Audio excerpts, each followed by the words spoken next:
Put 50 on. Yes. Hey, what's up? What up, 50 Cent? What's up, big homie? Oh, man, everything's good, man. Man, it ain't all good, man. I ain't had no Reebok since you gave me some in Vegas. I know, but I gotta switch it up. Reebok's went out of style, man. What you got now? What you got for me now, 50? Oh, man, we gotta do something high end, man. I'm gonna bring something from Christian Louboutin or something like that, man. Okay, all right. I'm still It done shifted. Yeah, I'm still in the project. You could just give me some Jordans or something, and I'm straight.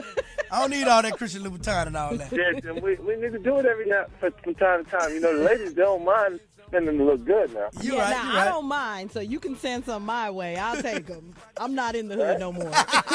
He said, He said, if I am in the hood, I'm going to be there with these on. And you're going to get robbed.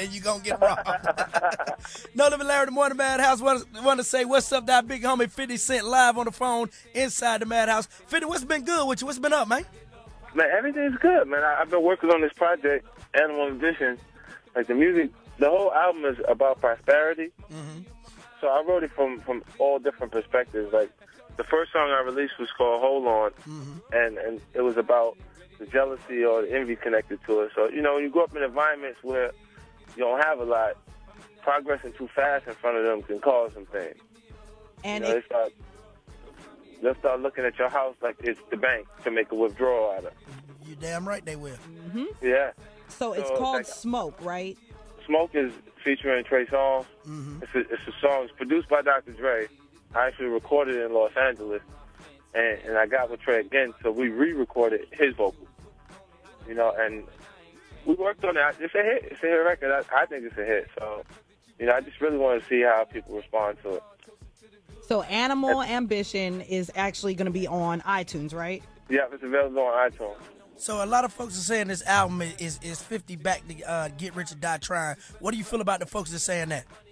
Well, you know what? That happens to every artist that has enough success. Like, if you have long enough career, you'll have peaks and valleys in it. Mm-hmm. And for me, like, I didn't even have a real low point. I just went to focus on other things. Like, I went into film production. I produced 10 films. Mm-hmm. I raised $200 million. I broke it into 10 pictures. I sold domestic rights to Lionsgate, and then sold all the international territories on those projects separately.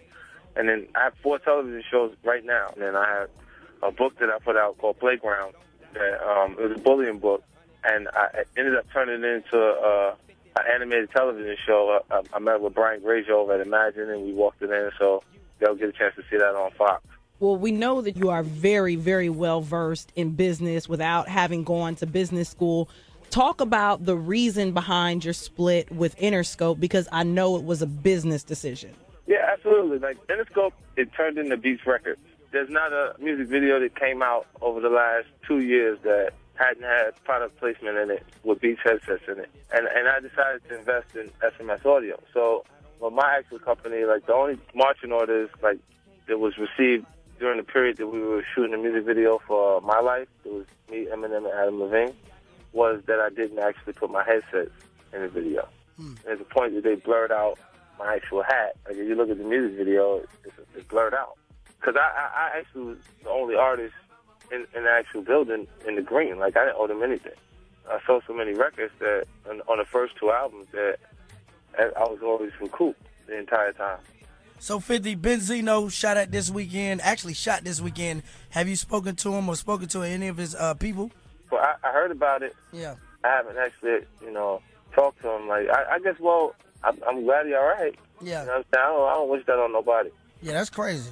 We know that you are no holds bar on anything that you feel some type of way about. You put up the pictures of Diddy and Rick Ross. You took them down. What's going on with that? I say beef loosely because I don't know that y'all are beefing, but that, issue. You know, it's interesting because, like I told Puffy called me when he was doing the Angels song on Last Train to Paris. And I told him, I was like, you got to take that part out where you actually come through the tunnel and you sing it. Like, and I said, there's one thing you can say, don't worry about it. If I write rhymes, I write checks. But when you actually start singing, we just got rid of Milli Vanilli for that. Wow.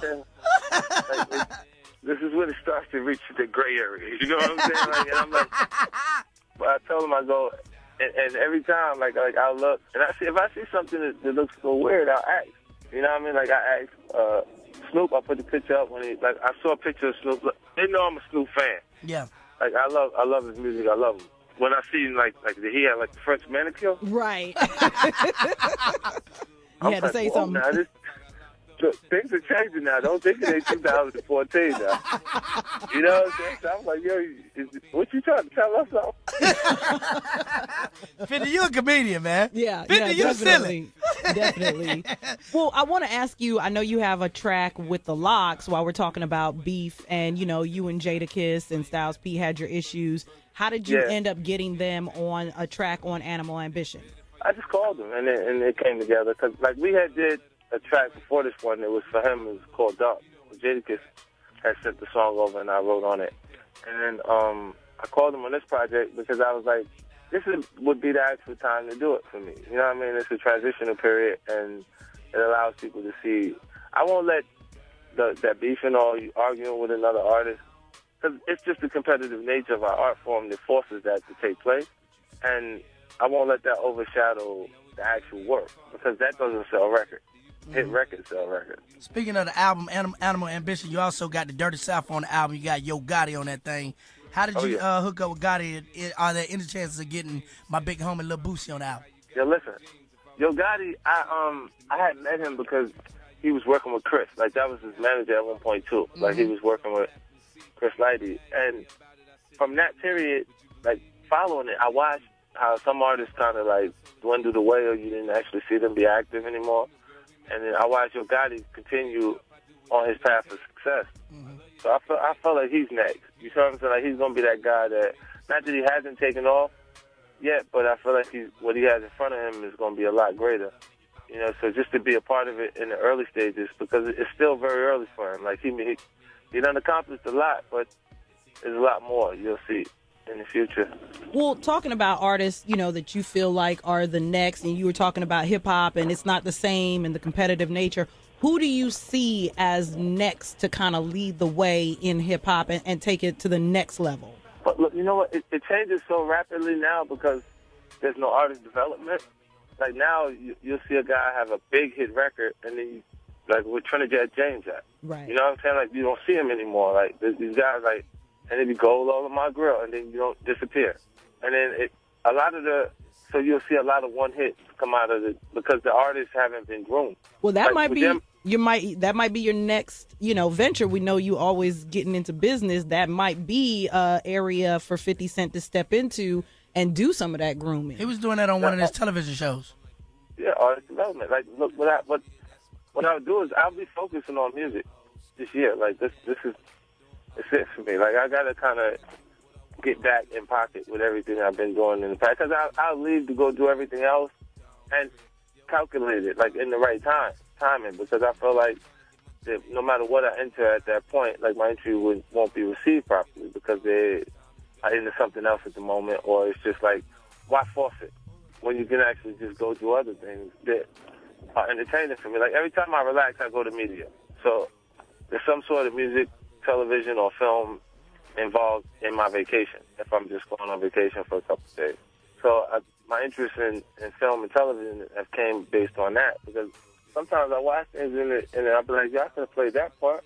You know what I'm saying? And then it's like, and it was a cool project, and then I figure out how to do it. Like, I don't want to quit my day job to figure out whether I like working on a night shift. Right. You know what I'm saying? Right. Like, so I had to go the financial route so I can tell when I know the start date is when it starts. Hollywood is one of those, it's really hurry up and wait. Hurry up, get prepared, hurry up, become comfortable with acting and carrying whatever kind of dialogue they're going to give you. Now wait for something to happen. Right. Yeah. Ladies and gentlemen, 50 Cent live inside the Madhouse via telephone.